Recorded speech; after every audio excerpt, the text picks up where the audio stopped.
if you still write only simple sentences in IELTS, you're losing more silently. Wait.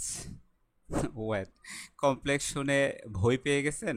অনেকে complex শুনলে ভয় পেয়ে যায়। আসলে ভয় পাওয়ার কিছু নেই। আমি আজকে আপনাদেরকে এমন ইজি করে শিখাবো যে কমপ্লেক্স যে সিম্পল থেকেও ইজি সেটা বুঝবে। You never learn ever. সোজা চলে আসলাম লেসনে, আর সময় নষ্ট করতে চাই না। তো লেসনে এসে আমি আপনাদেরকে বোঝাতে চাচ্ছি যে প্রথমে আপনাকে আসলে সিম্পল এবং এই যে সিম্পল এবং কমপ্লেক্সের পার্থক্যটা বুঝতে হবে। সিম্পল এবং কমপ্লেক্সের পার্থক্যটা কি, আসলে সিম্পল কি এবং কমপ্লেক্সটা কি সেটার পার্থক্যটা আপনাকে বুঝতে হবে। তো সিম্পল সেন্টেন্স মানে হলো একটা ক্লজ, যেখানে একটা সাবজেক্ট থাকবে, ভার্ব থাকবে। আচ্ছা, ক্লজ নাম শুনলে তো আপনার মাথা নষ্ট হয়ে যায় না? তো ক্লজ বাদ দেন, ক্লজ চিনার দরকার নাই। আপনি সাবজেক্ট ভার্ব তো সবসময় শুনেছেন। তো মনে রাখেন, একটা সিম্পল সেন্টেন্সে একটা সাবজেক্ট থাকবে, ভার্ব থাকবে, অবশ্যই ভার্ব থাকবে। হুম আচ্ছা, এরপরে আসেন কমপ্লেক্সে কি থাকবে। দেখেন কত কঠিন করে বোঝানো হচ্ছে। মেইন ক্লজ থাকবে, একটি বা একাধিক সাবঅর্ডিনেট ক্লজ থাকবে। এইগুলো শুনলেই স্টুডেন্টদের মাথা নষ্ট হয়ে যায়। আচ্ছা, আমি যদি আমার ভাষায় আমি সহজ করে আপনাদেরকে বোঝাই, যে এই যে সিম্পল সেন্টেন্স যেমন সাবজেক্ট ভার্ব থাকবে, মানে ফাইনাইট ভার্ব। ফাইনাইট ভার্বটা আমি পরে আসতেছি, এটাও আপনাদের মাথা নষ্টের বিষয়, আমি ইজিলি বুঝিয়ে দিচ্ছি। যে সাবজেক্ট আর ভার্ব থাকবে, ঠিক না?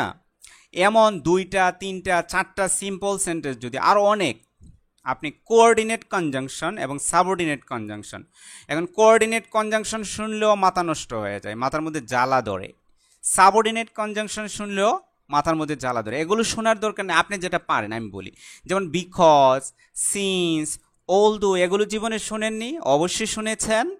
এই বিষয়গুলো যদি, এই যে একটা সাবজেক্ট ভার্ব, একটা ক্লজ, এরকম, এটাকে বলে একটা ক্লজ, এটা একটা সেন্টেন্স না, একটা ক্লজ, এরকম কয়েকটা এরকম ক্লজকে যদি যুক্ত করে, যেমন বিকজ, সিন্স, এরপরে অলদো, যেমন এস, এগুলো যদি যুক্ত করে, টিল, আনটিল, আনলেস, অ্যান্ড, ওর, এগুলো যদি যুক্ত করে, তাহলেই এটা কমপ্লেক্স বা কম্পাউন্ড। বুঝতে পেরেছেন? তার মানে এই যে ক্লজ, এই যে মেইন ক্লজ, সাবঅর্ডিনেট ক্লজ, এই ঝামেলায় আপনাদের যাওয়া লাগতেছে না। তো এটা মনে রাখবেন। আইএলটিএস এর স্টুডেন্টদের মানে সময় কম, টাইম ইজ ভেরি লিমিটেড, তারা অতি অল্প সময়ে এটাকে অর্জন করতে হবে। তাহলে আমি এখন বুঝে ফেললেন যে সাবজেক্ট ভার্ব এরকম কয়েকটা যদি সাবঅর্ডিনেট বা কোঅর্ডিনেট কনজাংশন দিয়ে যুক্ত হয়, তাহলেই এটা কমপ্লেক্স বা সিম্পল, সরি, কমপ্লেক্স বা কম্পাউন্ড।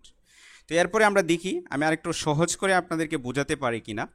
দেখেন, এই যে এখানে একটু মনোযোগ দিয়ে দেখেন। এই যে দেখেন, এই যে এখানে আই একটা সাবজেক্ট, ওকে। এই যে ওয়ান্ট, এটা একটা ভার্ব, ওকে। এখন দেখেন, এই যে আবার আরেকটা সেন্টেন্সে, এই যে দেখেন আই, এই যে ওয়াজ, আরেকটা ভার্ব। তো এই যে একটা সাবজেক্ট একটা ভার্ব, একটা সাবজেক্ট একটা ভার্ব, এখানে কিন্তু দুটো সেন্টেন্স আলাদা আলাদা, তাহলে দুটোকে বলে সিম্পল সেন্টেন্স। এখন এই দুটোকে যদি একসাথে করেন, যেমন ফর এক্সাম্পল দেখেন, এই যে আমি এটাকে, এই যে এই বিকজ দিয়ে আমি কি করলাম, একসাথে করলাম, মানে একসাথে লিখলাম। দুটো সেন্টেন্সকে একটা সেন্টেন্স বানালাম, দুটো ক্লজকে একটা ক্লজ বানালাম। এই যে দেখেন, একটা সাবজেক্ট একটা ভার্ব, একটা সাবজেক্ট একটা ভার্ব, তাহলে এটার নামই কি, কমপ্লেক্স সেন্টেন্স। তাহলে এই যে সাবঅর্ডিনেট কনজাংশন, কোঅর্ডিনেট, এগুলো মনে রাখার কোনো প্রয়োজন নেই। আপনি যে লিস্টটা আছে, এই লিস্টটা শুধু মনে রাখেন, এটার অর্থ আপনি most of the subordinate conjunction, coordinate conjunction আপনি পারেন। যারা আইএলস দেন, এইচএসসি কমপ্লিট করে এসেছেন, এসসিসি কমপ্লিট করে এসেছেন, তারা কিন্তু আপনারা সাবঅর্ডিনেট কনজাংশন, কোঅর্ডিনেট কনজাংশন জানেন, অর্থ সহ জানেন। কিন্তু আপনার ওই নামগুলোর জন্যে আপনারা ভয় পেয়ে যান। বিকজ আপনারা জানেন না, এস জানেন না, আনটিল জানেন না, আনলেস জানেন না। বলেন তো, কমেন্টে লেখেন তো জানেন কি না। অবশ্যই জানেন, সবাই জানেন। যেগুলো জানেন সেগুলো দিয়ে আইএলস স্কোর আনা যাবে, শুধু একটু গাইডলাইন প্রয়োজন। বুঝতে পেরেছেন? আচ্ছা, এখন সিম্পল এবং কমপ্লেক্স তো বুঝলেন, ঠিক না? এখন ভাইয়া আমি সিম্পল তো বানাইতে পারি, যে আমি তো কমপ্লেক্স বানাইতে পারি না, কমপ্লেক্সটা বানাবো কিভাবে? হ্যাঁ, আচ্ছা একটু দেখাই, মনে রাখবেন এই যে বিকজ, এজ, সিন্স, হ্যাঁ, এটাই কিন্তু আপনার সাবঅর্ডিনেট কনজাংশন।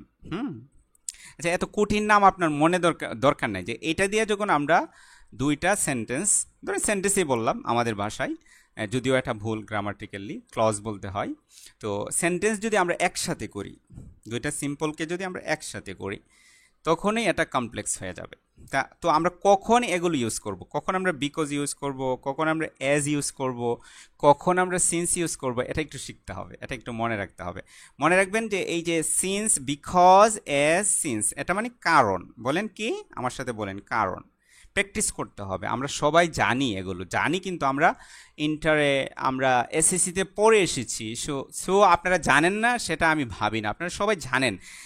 জাস্ট আমার কাজ হচ্ছে আপনাদেরকে রিমাইন্ড করিয়ে দেওয়া আর কি। হ্যাঁ, আচ্ছা এখন দেখেন, এই যে দেখেন আমি এই যে একটা, এই যে এটা একটা ক্লোজ, এই যে আই ডিডন্ট গো। হ্যাঁ, তো আরেকটা ক্লোজ হচ্ছে এই যে ওয়াজ, এই যে ইট ওয়াজ রেইনিং। তো এখানে দেখেন I didn't go out, it was raining. তাহলে আমি বাইরে যাই নাই, বাহিরে যাই নাই। কেন যাই নাই? বৃষ্টি হচ্ছিল। তাহলে এই বাহিরে না যাওয়ার কারণটা কি বলেন? ওই যে বৃষ্টি হচ্ছিল, তাহলে কারণ বোঝাচ্ছে। তাহলে এই দুটোর মাঝখানে আপনি একটা কি বসিয়ে দেবেন?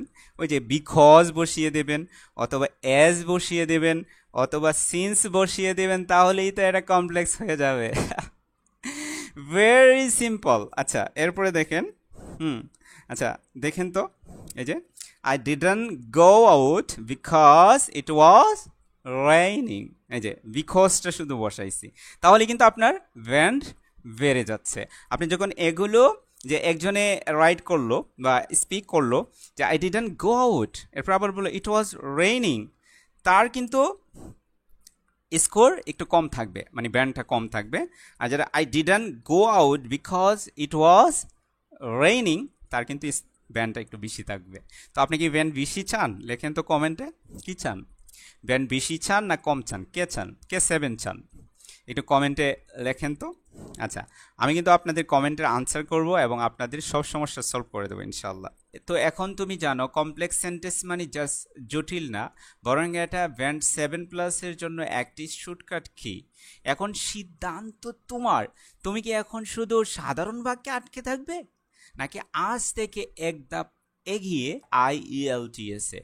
যদি এই ভিডিওটা তোমার জন্য উপকারী মনে হয়, তাহলে এই সিরিজের পরবর্তী পর্বগুলো মিস করতে না চাও, সাবস্ক্রাইব করো, বেল আইকন প্রেস করো, আর নিচে কমেন্টে লিখে ফেলো কমপ্লেক্স বানানো আর কঠিন না, শুধু গাইডলাইন দরকার। আমি তোমার কমেন্টের উত্তর দেব, তোমাকে সাপোর্ট করব, কারণ তোমার ব্যান্ড 7 এখন আমার মিশন।